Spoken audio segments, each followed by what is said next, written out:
भोलिपल्ट मैचा जङ्गल जान्छन्। मैचालाई जङ्गलमा कुरेर बसिरहेको हुन्छ।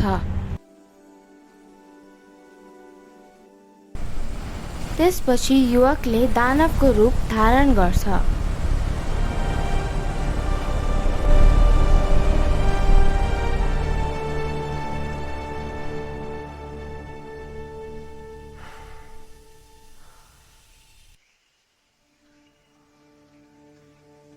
युवकलाई दानव बनेको देखेर मैचा डराएर त्यहाँबाट भाग्छिन्।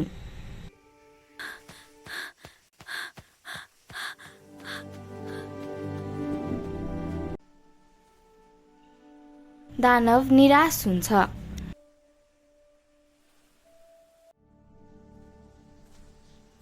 केही बेरपछि मैचा फेरि त्यही आइपुग्छिन्।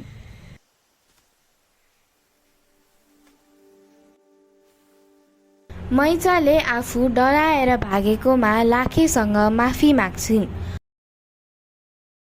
र लाखे मनको राम्रो भएकोले स्वीकार गर्छिन्।